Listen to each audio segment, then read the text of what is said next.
Dear friends, welcome you all. I am Suraj Kumar Tiwari, and in today's video, we are going to discuss the very burning topic, which is the Uniform Civil Code in India. Bharat में समान नागरिक संहिता की बात करी जा रही है. So let's begin with this topic.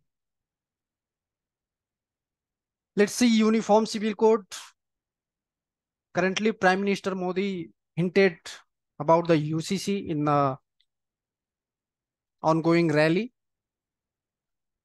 So इस पे अलग अलग पार्टियों के धीरे धीरे different opinions of the different parties coming up. Now let's see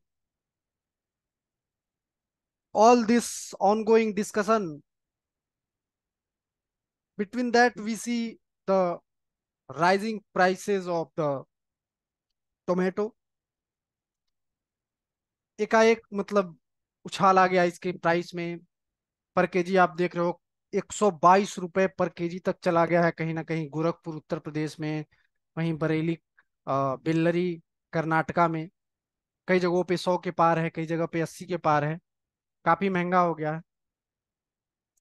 So what other political parties say, they are saying that the government, diverting the issues, the real issues, and creating the other issues, the newer one, to divert the attention of the public. तो कहीं ना कहीं विपक्षी पार्टियां जो हैं वो ये कह रही हैं कि सरकार अपनी नाकामियों को, अपने गवर्नेंस के इनइफेक्टिवनेस को छुपाने के लिए, हाइड करने के लिए कहीं ना कहीं अलग अलग मुद्दे तलाश रही है. और उसमें एक मुद्दा, नया मुद्दा लेके आ गई है यूनिफॉर्म सिविल कोड का. So let's see what is the uniform civil code. It is basically the common code for all the people living in a country, irrespective of their religion, their faith. कोई atheist है, कोई नास्तिक है, कोई आस्तिक है, कोई किसी रिलीजन को मानने वाला हो, फॉलोवर हो ना हो, हिंदू हो, मुस्लिम हो, सिख हो, ईसाई हो, क्रिश्चियन, मतलब कुछ भी, पारसी, यहूदी, कुछ भी हो, सबके लिए एक समान नागरिक संहिता होनी चाहिए. Uniform civil code that is basically for the purpose of the a common set of rules for the marriage, divorce, you know, adoption, heritage rights. तो इन तरह की चीजों के लिए एक कॉमन सेट ऑफ कोड होना चाहिए, सो दैट द जुडिशरी को भी इशू जाते हैं, जुडिशरी को भी दिक्कतें होती हैं. अब कोई मामला चला जाता है, उसमें अलग अलग तरह के कम्प्लेक्सिटीज हैं, सबके अपने अपने पर्सनल लॉज हैं, उसमें भी कई तरह के सबसेक्शन हैं. तो इससे काफी दिक्कतें आती हैं. तो that's why judiciary also hinting, or you can say the directing to the government to work in this regard. So what is the scenario of this uniform civil code in our Indian constitution? हमारे भारतीय संविधान में क्या है, या कहीं पे इसकी व्याख्या है या नहीं है? So व्याख्या, it is detailed in the article 44 of the DPSP part 4.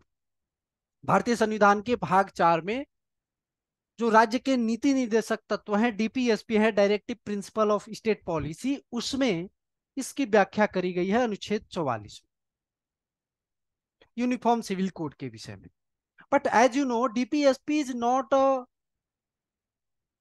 Not justiciable. ये डिस्क्रेशनरी पावर है ऑफ द गवर्नमेंट. सरकार के स्वेच्छा के ऊपर है कि वो इस तरह के रूल्स रेगुलेशन लाना चाहती है या नहीं लाना चाहती है. It's just a moral duty, you can say, on the government. लेकिन दिक्कत क्या है, what is the problem in current situation? अभी जो मुद्दा है, अभी जो जैसा भी चला आ रहा है, तो उसमें क्या दिक्कत है कि हमें यूनिफॉर्म सिविल कोड के विषय में सोचना पड़ रहा है? उसे लाने के लिए हम सोच रहे हैं, या जो भी सुप्रीम कोर्ट है वो भी कहीं ना कहीं डायरेक्ट कर रही है. So what is the problem basically? तो प्रॉब्लम क्या है? डिफरेंट पर्सनल लॉज, सबके अपने अलग अलग पर्सनल लॉज हैं, और इसके चलते काफी दिखते हैं. Lots of cases are pending in the supreme court, high courts, because उसको इंटरप्रेट करने में कई तरह की दिक्कतें आती हैं. एक कॉमन सेट ऑफ रूल होगा तो उसमें कोई दिक्कत नहीं आएगी. Now let's see different personal laws like the Hindu personal law, Hindu के लिए, और उसमें भी सबसेक्शन है, तो उसमें भी अलग अलग, ये नहीं कि बस एक पर्सनल लॉ हो गया, उसमें भी कुछ सबसेक्शंस हैं, तो वो भी कई तरह की दिक्कतें आती हैं. फिर मुस्लिम पर्सनल लॉ हो गया, फिर हो गया Indian succession act of 1925 for Christian passes and juice. तो ये जो सेक्ट है इनके लिए 1925 में जो सक्सेशन एक्ट बना था वो लागू हो रहा है। So that is something the problem creating issue, और that's why judiciary also facing the issue, the problem. Judiciary government को डायरेक्ट कर रही है। तो प्रॉब्लम सिर्फ एक नहीं है कि बस गवर्नमेंट करना ना चाह रही हो या करना चाह रही हो। There are lots of problem because there are many political parties in India and the opinions of different political parties are different. कोई इसके सपोर्ट में है, कोई इसके अपोज में है, कोई अपोजिशन कर रहा है, कोई सपोर्ट कर रहा है। तो that's why we are seeing lots of you know controversy around this topic. Now see, majorly two things which we are seeing regarding this controversy. The first thing which is called the appeasement. तो जो लोग UCC के विरोध में, मतलब they are against the implementation of, or you can say the enactment of UCC uniform civil code, उन लोगों के लिए ये कहा जा रहा है कि ये बस इसलिए इसका विरोध कर रहे हैं because they are following the policy of appeasement. वो जो तुष्टीकरण की नीति है वो अपना रहे हैं। वो चाहते हैं कि ये जो लोग हैं उनका तुष्टीकरण करें और उनको अपने पक्ष में रखें, उनका यूज करें अपने पॉलिटिकल इंटरेस्ट के लिए, and that's why they are opposing the uniform civil code. In the same way, जो यूनिफॉर्म सिविल कोड का सपोर्ट कर रहे हैं उनके अगेंस्ट में कंट्रोवर्सी जो है वो ये है कि ये लोग यूनिफॉर्म सिविल कोड इसलिए लाना चाहते हैं कि एक बहुत बड़े सेक्शन को ये अपने पक्ष में करना चाहते हैं for the political interest, and that's why they want to polarise दो सेक्शन ऑफ सोसाइटी। उनको ध्रुवीकरण करना चाहते हैं, उनको एक करके और अपने पक्ष में करना चाहते हैं, और बस इसीलिए वो यूनिफॉर्म सिविल कोड लाना चाहते हैं। There are no other issues. So these two basic controversies are going around this topic. I hope it's clear to all of you. Now, what are the logic logics behind the opposition of UCC? तो जो लोग uniform civil code का विरोध कर रहे हैं, दे are opposing, तो वो कह क्या रहे हैं? What are their logic regarding that? तो let's see. Against uniform civil code, logic क्या है? रिलीजियस एंड कल्चरल डाइवर्सिटी को सेफगार्ड करने के लिए, को बचाने के लिए द यूनिफॉर्म सिविल कोड का आना जरूरी नहीं है, क्योंकि रिलीजियस एंड कल्चरल डाइवर्सिटी को इससे खतरा है। They are saying that. The second thing they are saying that the protection of minority rights. They are saying कि अगर यूनिफॉर्म सिविल कोड आया जाएगा तो इससे माइनॉरिटी के जो राइट्स हैं उसको कहीं ना कहीं दिक्कतें होंगी, अल्पसंख्यकों को दिक्कत आएगी। जो लोग कम संख्या में इस देश में रह रहे हैं उन्हें कहीं ना कहीं दिक्कतें आएंगी। Now let's see what is the logic for the support of the UCC. जो लोग इसका सपोर्ट कर रहे हैं, like the Prime Minister Modi recently supported the uniform civil code, hinted at that। तो उनका क्या मानना है? वो they are saying two things.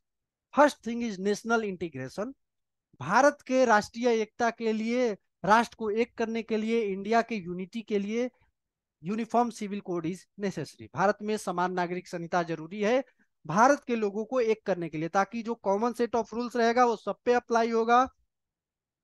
In the cases regarding the divorce, marriage, adoption, किसी को गोद लेने की जो नियम कानून है, या फिर जो हेरिटेज राइट्स है उसके संदर्भ में, इस तरह के जो इशूज हैं, जो समान कानून है, उसके लिए कॉमन सेट ऑफ रूल होना चाहिए for all the public residing in India. तो first thing is that for the purpose of the national integration. And the second thing they are saying, for the purpose of gender equality and women rights। Gender equality and women rights को safeguard करने के लिए भी हमें uniform civil code को लाना जरूरी है। For that they are referring to the Mohammed Ahmed Khan versus Shah Bano case, जिसमें कि सुप्रीम कोर्ट ने कहीं ना कहीं इस मामले को रखा कि सरकार को यूनिफॉर्म सिविल कोड के, भारत के समान नागरिक संहिता के संदर्भ में सोचना चाहिए, कंसीडर करना चाहिए।